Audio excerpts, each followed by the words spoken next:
You're standing in your kitchen, phone on the counter, staring at a text thread that looks like a one-sided conversation with yourself. Blue bubble, blue bubble, blue bubble.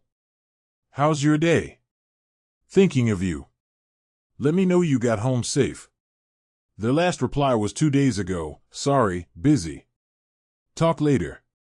Your chest feels tight, your brain is running in circles, and you're asking yourself the question you hate: why do I always seem to care more than the people I care about?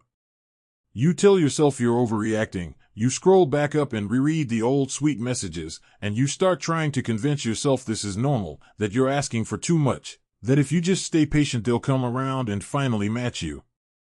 Here's the uncomfortable possibility: this isn't about you being too much. It might be about you ignoring how lopsided this really is. You've trained yourself to mistake scraps of effort for proof of love, or loyalty, or interest, and you keep pouring your time and emotional energy into people who are running on half battery around you. The story in your head says that if you just love harder, give more, and stay available, they'll eventually rise to meet you. But what actually happens is you get more anxious, more resentful, and more tired, while they get used to a life where you're always the one closing the gap. So let's name the pain cleanly.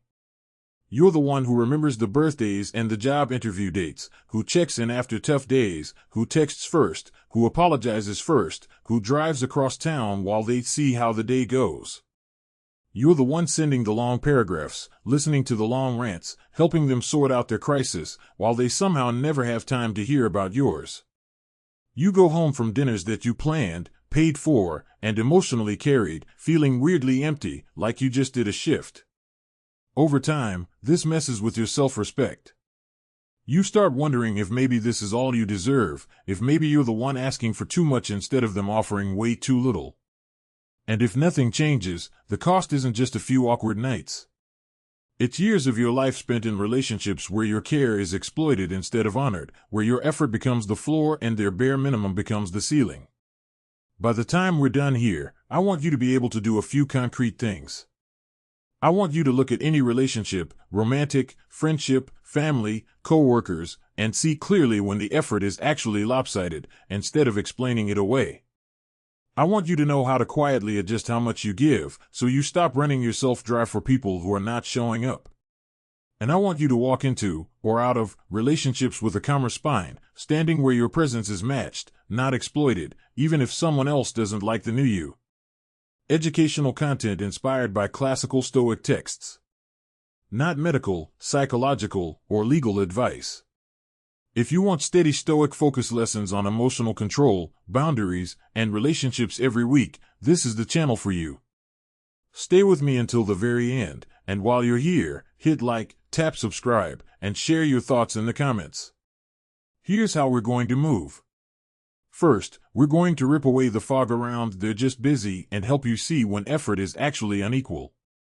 Next, we'll talk about your baseline standard in relationships so you stop negotiating with your own needs just to keep someone around.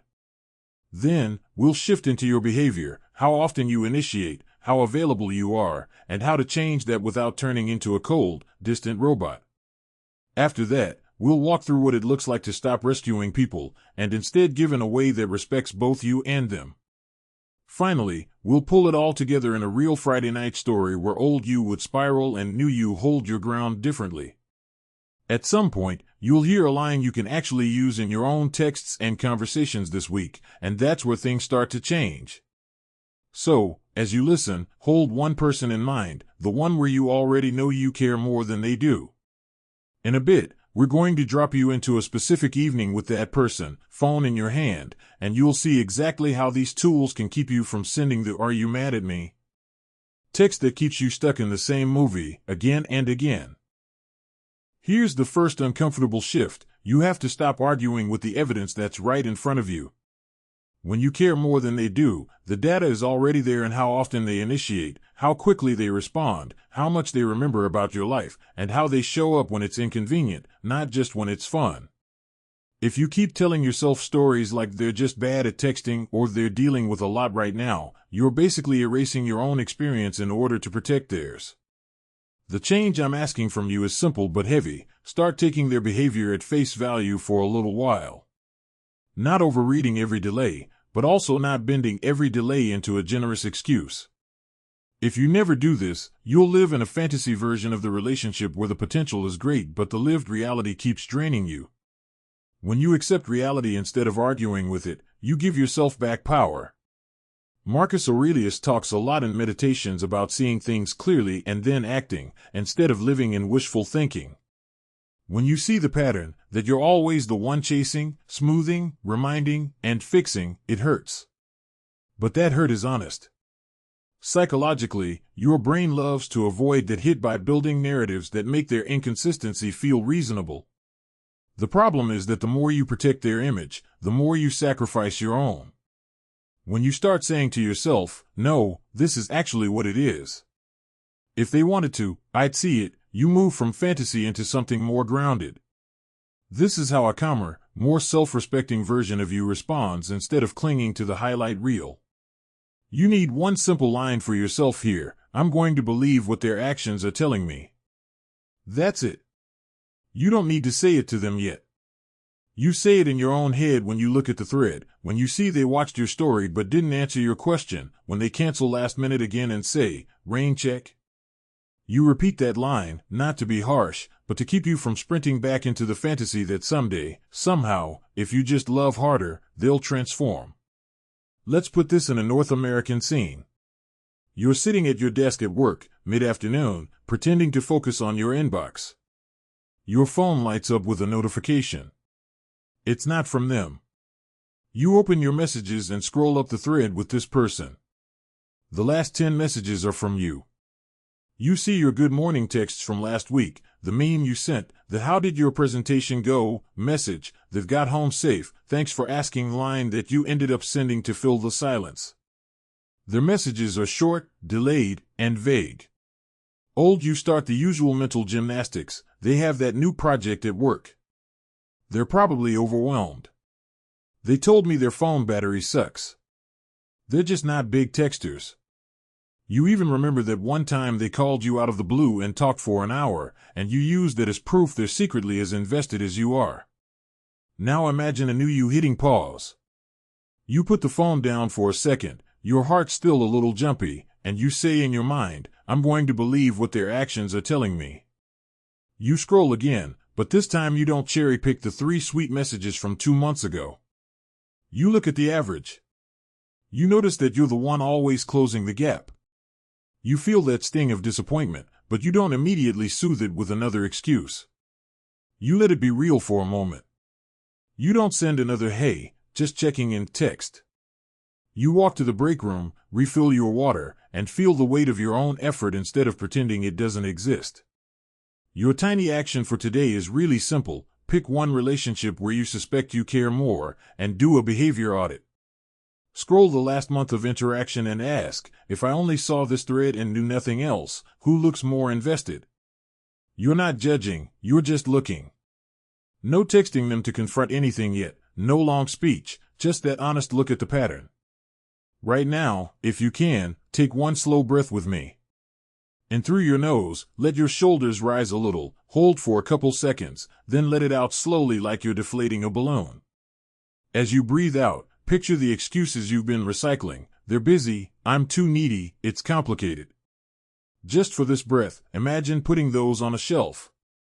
Say quietly in your mind, I'm allowed to see what is actually happening. If you need to, pause this for a moment and pull up that one thread or that one recurring situation so the rest of this lands where it needs to. Hold on to this willingness to see clearly, because when we get to that Friday night situation later, this one choice, to believe what their actions are telling you, will be the thing that stops you from sending a text that you already know you'll regret. Once you're willing to see the mismatch, the next move is deciding what your baseline actually is. Most people who care more than the other person have a flexible baseline for themselves and a very forgiving baseline for everyone else. You hold yourself to a standard of show up, reply, remember, follow through, and then you let other people slide with they're not good with dates or they're going through a lot. The shift here is to decide, very quietly, what the minimum standard is for someone to have real access to you. Not perfection, not movie-level romance, just a simple threshold of mutual effort. If you never do this, you'll keep retrofitting your standards to match whoever happens to be in front of you, and you'll call it being understanding while you slowly disappear. Why does this matter so much? Because your brain is always doing cost-benefit math, whether you're conscious of it or not. If the cost of being in your life is effectively zero, if people can cancel last minute repeatedly, talk to you only when they're bored, ignore your needs, and still have the same level of access to your time and energy, there is no reason for them to rise. In Stoic terms, Epictetus talks about knowing what belongs to you and what doesn't. Your baseline standard is part of what belongs to you. It's not about punishing anyone, it's about living in a way that lines up with your own values. This is how someone with self-respect moves, clear about what they're willing to live with, and calm about letting people fall away if they don't want to meet that. You need one sentence you can use as a compass. If someone wants a front row seat in my life, this is the level of effort that comes with the ticket. You don't announce that to everyone, you hold it inside like a quiet contract with yourself. When behavior falls below that level for too long, you don't scream, you don't beg, you don't write essays, you adjust their access. Picture a small North American moment. You're sitting in your car outside a coffee shop in January, engine running to keep the heat on, watching the time on the dashboard. You made plans with a friend you really like, someone you often support.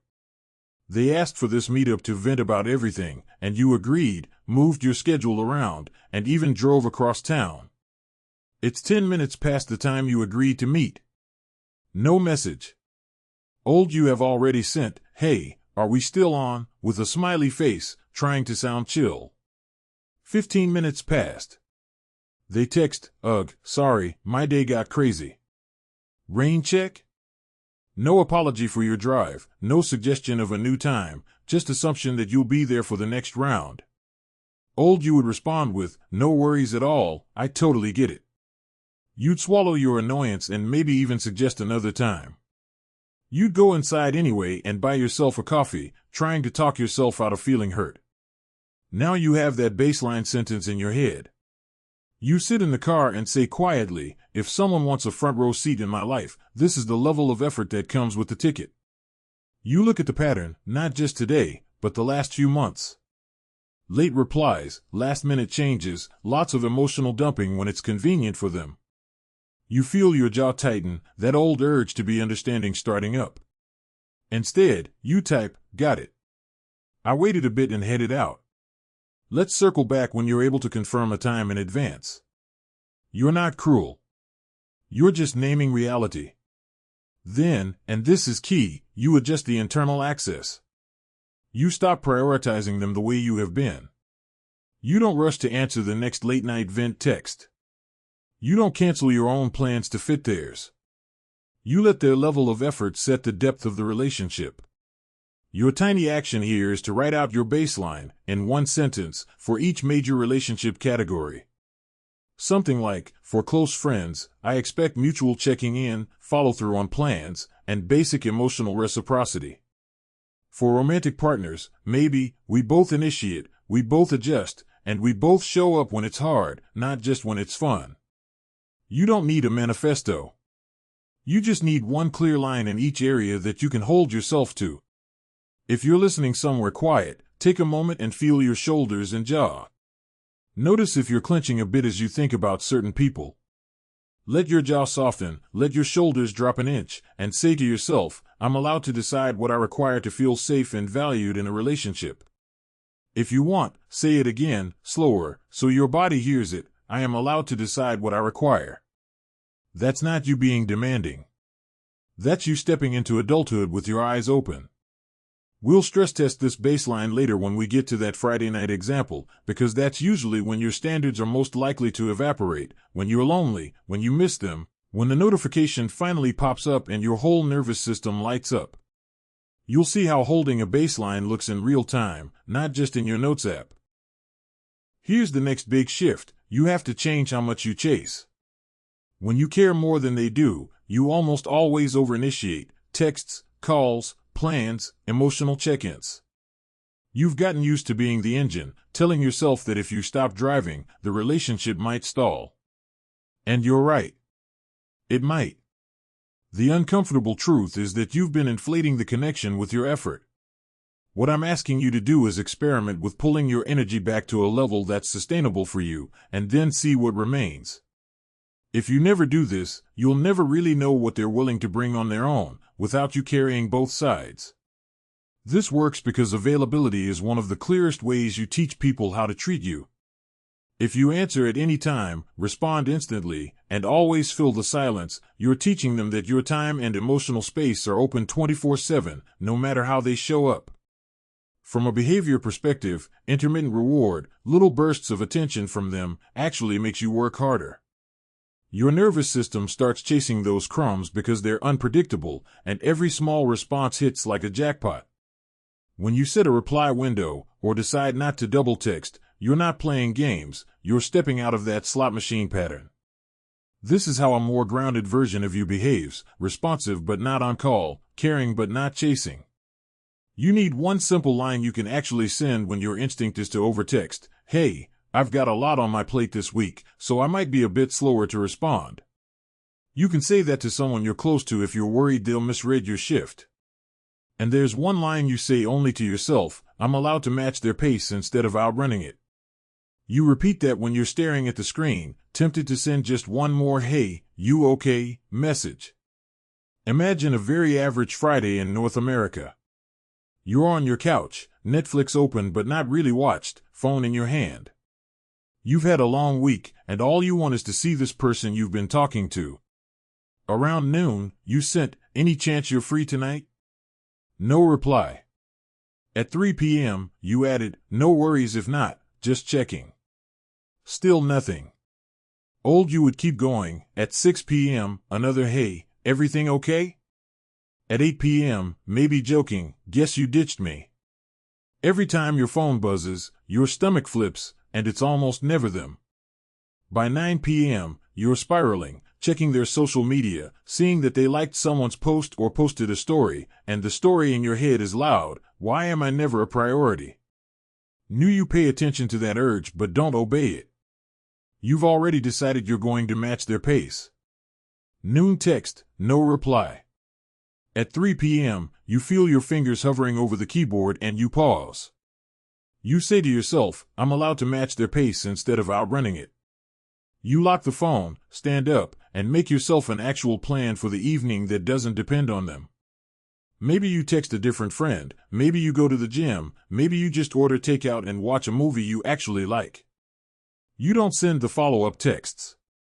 If they text at 10 p.m., "Sorry, crazy day, what's up?" you don't launch into a long explanation of your feelings.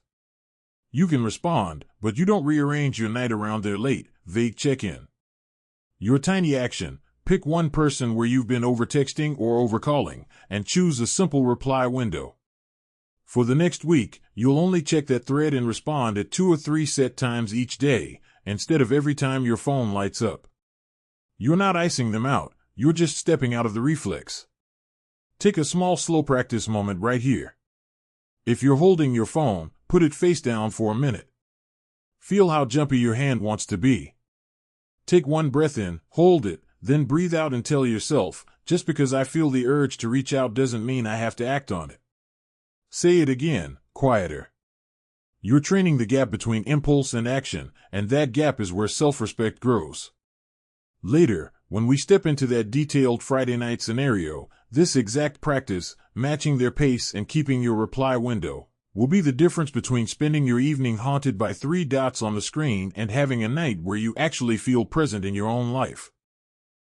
Another pattern: when you care more than they do, you keep rescuing them. You're the one who jumps in when they're stressed about money, when they're overwhelmed at work, when they have family drama. You offer rides, write resumes, edit emails, loan money, and smooth things over with other people. You've made yourself emotionally and sometimes practically indispensable. The twist is that this feels like love, but often it's a way of buying closeness. The shift we're working on here is learning how to care without constantly saving. If you never change this, you'll keep ending up in dynamics where your value is tied to how much you do, not who you are. Here's why that rescue pattern is so sticky. On one side, it gives you a role. You get to be the reliable one, the fixer, the person people say they don't know what they'd do without.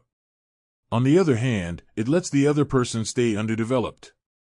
They never have to build certain muscles, conflict skills, budgeting, planning, because you keep stepping in. In Stoic writing, Seneca often points toward helping others in ways that strengthen them, not make them dependent. When you constantly rescue, you feel needed, but you also quietly resent how much you're carrying. Over time, that resentment leaks out in sarcasm, in burnout, in late-night crying spells where you feel unseen and unappreciated. You need one sentence you can use instead of immediately fixing everything. I really care about you, and I want to support you, but I can't take this over for you. You might adjust the wording so it sounds like you, but keep both pieces, the care and the limit. For yourself, there's another line: if I do everything for them, I'm robbing both of us. Say that when you feel the old urge to grab the wheel. Let's drop into a North American scene. You're sitting at your small kitchen table on a Tuesday night, laptop open, and your own work half finished. The person you care about calls, voice already frantic. I messed up. That bill I told you about? It's due tomorrow and I don't have it. I'm freaking out. You would immediately push your own laptop aside and start problem solving. You'd open your banking app, mentally rearranging your budget. Maybe you can cover it just this once again. You'd spend an hour on the phone with them, brainstorming, calming them down, and then you'd send the money or type the email or fix the thing. You'd hang up drained, behind on your own deadline, and they'd be grateful for a minute, until the next crisis. You take a breath before you answer. You let them talk for a moment, you let their fear land, and then you say, I really care about you, and I want to support you, but I can't take this over for you. There's silence on the line. They might push back. So you're just not going to help me? I thought you cared. You would cave right there. You repeats, calmly, I do care. I'm happy to help you think through options, but I can't pay this for you. Maybe you stay on the line while they call the company, or look at their budget with them, but you don't cross the line into rescuing. You get off the call with some energy left for your own life. Your tiny action here is to identify one type of rescue you do all the time: money, logistics, emotional processing, and commit to one small limit. For instance, I'm no longer going to be the person who writes their apology texts for them, or I can listen, but I'm not going to be their first financial solution anymore. You don't need to announce it. You just follow it the next time the familiar situation shows up. Right now, check in with your body. Think about the last time you rescued someone, and notice where you feel that memory, maybe in your chest, your stomach, your throat. Take a slow inhale, and as you exhale, imagine handing back something that wasn't really yours to hold. Say quietly, I can love people without carrying their whole life. Say it once more, a little clearer, so your nervous system hears it. That sentence might feel strange at first, but it's a different way of loving, one that keeps you from burning out. When we step into our longer story later, you'll see this play out in real time, the moment where someone's crisis pulls at your old rescuer reflex, and you instead support them without sacrificing yourself. There's another angle to caring more than they do: how you show up when there's conflict. If you're the one who cares more, you're often the one who patches things up first. You send the first apology text, you initiate the "can we talk" conversation, you overexplain your side, and you accept vague or half-hearted apologies from them because you're terrified of losing the connection. The shift here is to stay open to repair without sprinting to fix everything at your own expense. If you never change this, you'll stay in a loop where resolution conflict is just you crawling back over broken glass to re-earn closeness that should have been held by both of you. Conflict feels so risky because your nervous system ties disagreement to abandonment. So when there's tension, a delayed reply after a tough conversation, a weird tone in their message, your body goes into overdrive. The way out is to build a small gap between the discomfort and your urge to patch it. When you can sit in that gap, even for a few hours, you give them space to step toward you. You also give yourself time to see whether they do. That's critical data. This is how a steadier version of you handles conflict, willing to own your part, but not scrambling to manage the whole emotional climate. You need one line for when you're tempted to send a long, desperate explanation. I value this connection, and I'm open to talking when you're ready. You send that once, not 10 times. For yourself, you have another. If they care too, they will also move toward repair. You say that when you feel yourself reaching for your phone for the 10th time. Picture a Sunday afternoon in a small apartment. You and this person had a tense conversation last night about how little they've been showing up. You were shaking a bit while you said it, but you were honest. They got defensive, said you were making a big deal out of nothing, and the conversation ended with both of you quiet and uncomfortable. You would wake up the next day with a knot in your stomach, convinced you ruined everything. By noon, you'd send a long text, "Hey, I'm really sorry about last night. I shouldn't have brought it up like that. I know you're busy. I just care about you a lot. Can we be okay?" You'd check your phone every 10 minutes, hating how exposed you feel. Now you feel the same knot, but you've decided to test something different. You draft a text that says, "I value this connection, and I'm open to talking when you're ready." You read it once, feel the tone, honest, but not begging, and send it. Then you set your phone down somewhere that's not right next to you. You remind yourself, if they care too, they will also move toward repair. Maybe they respond in an hour. Maybe it takes a day. Maybe they don't. Whatever happens, you've shifted your role. You've invited repair, but you haven't offered to clean up the whole mess alone. Your tiny action. The next time you feel that panicky urge to fix a relational tension immediately, give yourself a time buffer. Tell yourself, I'm going to wait at least 2 hours before I send anything long. In that buffer, if you want to say something, limit yourself to one line like the one we just practiced, then stop. Take a slow practice moment with this. Bring to mind a past argument where you rushed back in to make things okay. Feel that urgency for a second, maybe the shallow breathing, the shaky hands. Now imagine sitting on your couch, phone across the room, and whisper to yourself, I can survive this discomfort without chasing. Take a breath in, hold it, let it out slowly, and picture yourself making tea, going for a walk, doing anything that's not drafting another paragraph in your notes app. This will show up directly in the Friday night story later, the moment where the argument text hits, your body panics, and you choose a calmer, simpler response instead of a long essay that leaves you feeling even more exposed. There's a quieter form of caring more than they do, accepting crumbs. You tell yourself you're in something meaningful, but most of what you get is late-night texts, vague we should hang out talk, liking each other's posts, and occasional intense conversations that never turn into consistent action. You rationalize it by saying you're low maintenance, or that you don't need labels, while a part of you is starving. The shift here is recognizing when you're living off scraps of attention and deciding you're done with that diet. If you never make this shift, you'll look back on whole years where you were technically in touch with someone but never really in a relationship. Crumbs are seductive because they're just enough to keep your hope alive. A random thinking of you text, a heart reaction to your story, a rare deep talk at 1 a.m., your brain spins those moments into proof that something real is under construction.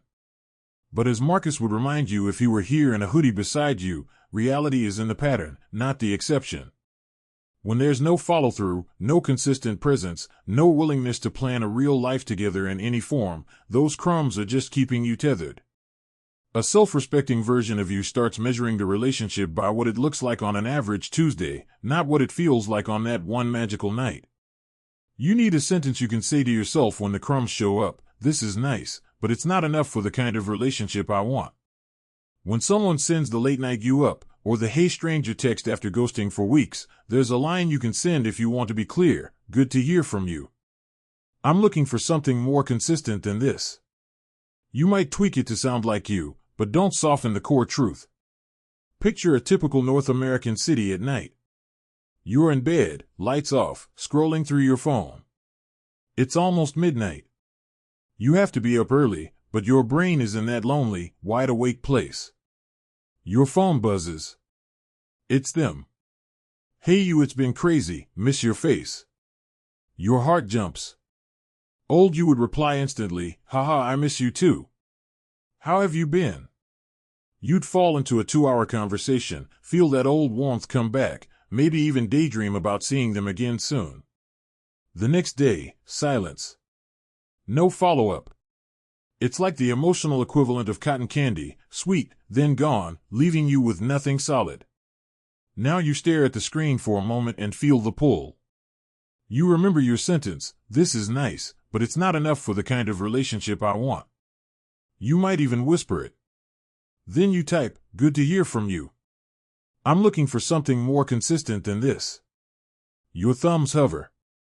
It feels risky, like you're about to scare them off, like you're doing too much. But you also feel a tiny spark of relief. You send it. Maybe they don't respond. Maybe they say, "Totally understand, I can't give that right now." It stings. But it's honest, and it frees you from building castles out of crumbs. Your tiny action: identify one crumb pattern you're currently accepting, late night only texts, only talking when they need something, never making actual plans, and write a simple line for yourself: "I'm done accepting this pattern as enough." Put it somewhere you'll see it: lock screen, bathroom mirror, inside your journal. The next time that pattern shows up, pause before you respond, read your line, and see what a more self-respecting reply might look like, or what it would mean not to reply at all. Take a moment now and let yourself feel the mix of hope and disappointment that comes with crumbs. It's okay to grieve that. Take one slow breath, and as you exhale, imagine sweeping a table clear of scattered crumbs, leaving the surface clean. Say quietly, "I'm allowed to want a full meal." If you need to, repeat it once more, feeling how strange and good it might be to actually believe that. In our later long story, this crumb dynamic will show up. You'll see the exact moment where you could fall back into the midnight text cycle, and instead you choose a different line that changes the entire trajectory of the night. At some point, if you care far more than they do, you will face a crossroads. Do you keep trying to upgrade them to your level, or do you dial down your own effort, or step away entirely? This is the heavy one. The shift we're talking about now is accepting that not all relationships are meant to be saved at the level you want them to be. Some are meant to be appreciated for what they are and held at a distance.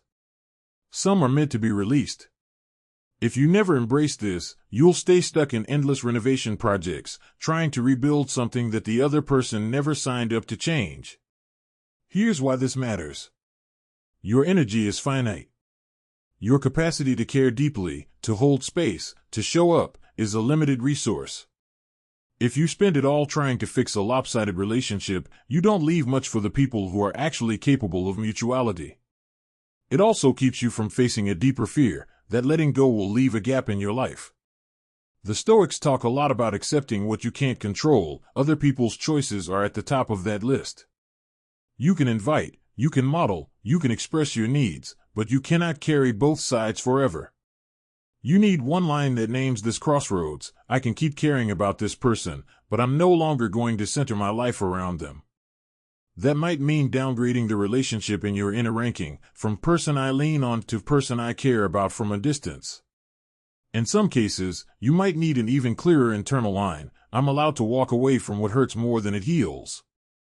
Picture a small but real North American moment. You're sitting in a parked car outside your own apartment, keys still in the ignition, hands on the steering wheel.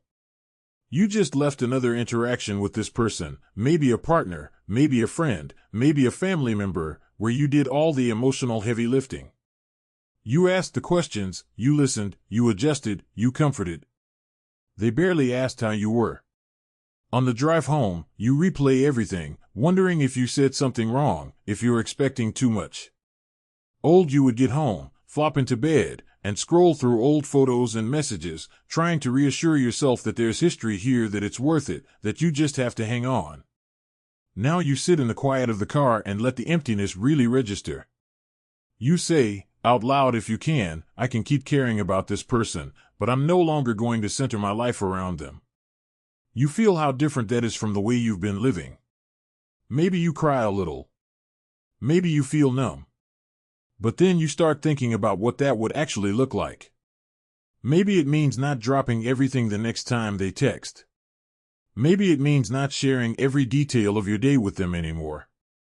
Maybe, in some cases, it means planning a real conversation where you say, I care about you, but the way this is working right now isn't okay for me, so I'm going to step back. Your tiny action: choose one relationship where you know you're at that crossroads, and write down one practical way you could dial down your effort this month. Not as punishment, but as a way of honoring your own life. It could be, I'm not going to initiate plans. If they want to see me, they can ask. Or, I'm going to stop sharing my deepest struggles with them and start finding a friend or therapist who has more capacity. Take a slow practice moment. Close your eyes if you can, and imagine your life as a small room with limited chairs. Some chairs are occupied by people who light you up, others by people who leave you drained. See yourself gently walking to one chair where someone has been taking up space without really showing up. Picture yourself saying, I love you, but I need this seat for someone who can sit with me fully. Then imagine them standing and walking out. It's bittersweet. There's an empty chair now. Take a breath and remind yourself, empty chairs are not failures. They're space for better fits. In the Friday night story that's coming, we'll watch you hit that small but decisive moment to keep centering someone who won't meet you, or to have a different kind of night, quieter, maybe lonelier at first, but rooted in self-respect instead of constant chasing. Now let's stitch some of this together in real time. It's a Friday evening in a mid-sized North American city. You're at home, sitting on your couch with a blanket around your shoulders, pizza box open on the coffee table, the glow of the TV in front of you. This is the night we've been talking about since the beginning. There's someone you've been caring about for a long time, maybe someone you're dating, maybe someone you're in that more than friends, less than defined zone with. All week, you've been low-key hoping you'd see them tonight. It's 5 p.m. At noon, you sent a light message, what's your night looking like? No response yet. Old you would already be drafting follow-ups. New you remember your commitment to match their pace, not outrun it. You feel that itch to send, hey, any chance you're free later, and you literally say out loud, I'm allowed to match their pace instead of outrunning it. You lock your phone, walk to the kitchen, and pour yourself a drink. Tiny win. By 6:30 p.m., your phone buzzes. Your heart jumps. It's them, hey sorry, today's been crazy. Might be wiped tonight. Rain check? You read it 3 times. You feel the familiar wave of disappointment wash through you. Old you would reply, of course, rest up. Maybe next week, and then spend the rest of the night scrolling their social media, seeing if they really stayed in. You might even spy a story from a bar or a friend's house and feel that deep, sick drop in your stomach. New you take a slow breath.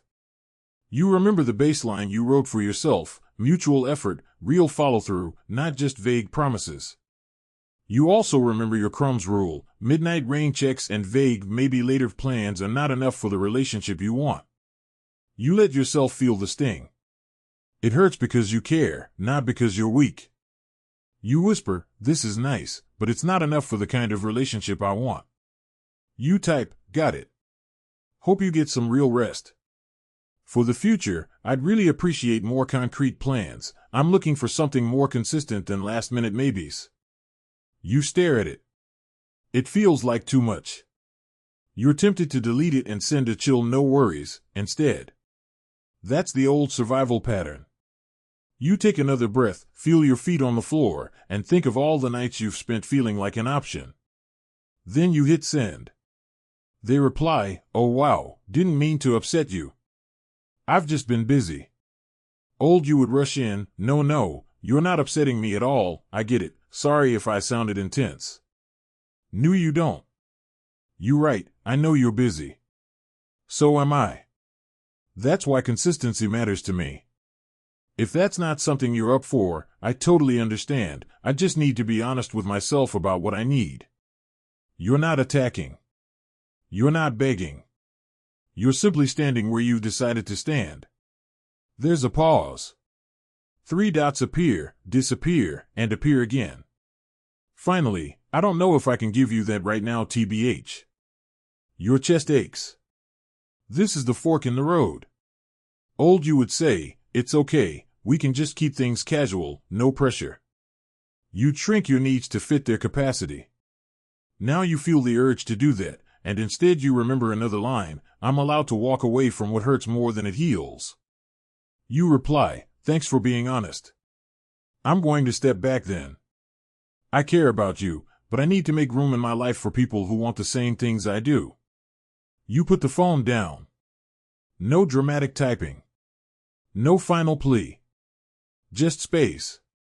And now comes the part we usually skip in these stories, the aftermath. The quiet. You feel it in your body. That buzzing anxiety that used to be focused on them now has nowhere to go. You feel the grief rise up, grief for the future you imagined, grief for the version of them you loved in your head. You also feel a thin thread of relief. You're not waiting anymore. This is where your earlier tiny actions and practices come in. You take 3 slow breaths, just like we practiced, in, hold, out. You say softly, I can survive this discomfort without chasing. You open your notes app and reread your baseline for relationships. It hurts, but it also feels like you finally aligned your actions with those words, instead of treating them like inspirational wallpaper. You decide that, instead of doomscrolling, you'll call a friend who has actually shown up for you, or you'll watch a movie you like, or you'll journal, not about how to win them back, but about what you've learned about yourself. You might still check your phone a few times. That's okay. You're rewiring a habit, not flipping a switch. The outcome is not a fairy tale. The night is still a bit lonely. You still miss them. But you go to bed without having sent 6 extra texts you regret. You sleep a little more peacefully knowing you told yourself the truth. Over the next week, you notice something subtle. With that mental space freed up, you have more attention for the people who actually text you first, who ask how you are and stay to hear the answer. Your life doesn't transform overnight, but the balance of who you are investing in begins to shift. That's what this work looks like in real time, not dramatic speeches, but small, consistent acts of self-respect that slowly tilt your whole relational world. What we've really been doing in this lesson is moving you from relationships where you keep reaching, apologizing, and shrinking to relationships where your effort is matched and your care is met instead of consumed. It's the shift from reacting out of fear, of being too much, of being abandoned, to responding from a quieter conviction about what you're actually worth. Instead of bending yourself into whatever shape keeps people around, you're starting to stand in one clear shape and letting the right people choose to meet you there. First, we sat in that kitchen moment where you're staring at a one-sided text thread, and we asked you to stop arguing with the evidence. You practiced believing what their actions are telling you instead of rewriting the story to protect them at your expense. Then we had you define a baseline standard, what it actually takes for someone to have a front row seat in your life, so you're not reinventing your needs around whoever happens to show up. After that, we changed your behavior around chasing. You experimented with matching their pace instead of outrunning it, using reply windows and self-talk that pulls you out of the slot machine cycle. We also dug into your rescuer reflex, that tendency to prove your value by fixing other people's crises. You practiced saying, I really care about you, and I want to support you, but I can't take this over for you, so you can love without carrying someone's entire life on your back. Then we looked at crumbs, the late-night texts, the vague we should hang out, the emotional cotton candy that keeps you hooked but never truly full, and you wrote down what you're done accepting as a full meal. From there, we walked straight into the hardest piece, accepting that not every relationship will rise to meet your standard, and that you're allowed to adjust their seat in your life or let them step out of the room altogether. Finally, we pulled it all together in that Friday night story. You watched yourself feel the old panic, the old urge to text, to rationalize, to shrink. Instead, you used the lines and practices we've been building. You matched their pace, named what you needed, believed their answer, and chose self-respect over crumbs. The night wasn't magically perfect, but it was honest, and it was yours. Now, I want you to leave this episode with 3 do-today steps you can actually feel in your life. First, pick one relationship where you suspect the effort is lopsided and do that 1-month audit. Scroll the messages or look at the last few interactions and, with brutal kindness, ask, if I only saw this, who looks more invested? Write down what you see. Second, Write one baseline sentence for the kind of relationship you want most right now, friendship, dating, whatever, starting with if someone wants a front row seat in my life, and keep it somewhere you'll see it this week. Third, choose one tiny behavior where you can stop chasing, maybe a reply window, maybe not sending the second follow-up text, maybe declining to fix someone's recurring crisis, and commit to practicing that for the next 7 days. If this hits home, the next thing you'll probably want to explore is how to stay calm and steady inside yourself even when other people are unpredictable. Look for the lesson on emotional control under pressure, where we go deeper into that gap between your first reaction and your chosen response, especially when texts, tone, and silence are messing with your head. If you want a whole library of Stoic Focus lessons on emotional control, boundaries, and relationships, this is what we do here every week. If you feel messages like this need to reach more people, hit like, tap subscribe, and share your thoughts in the comments.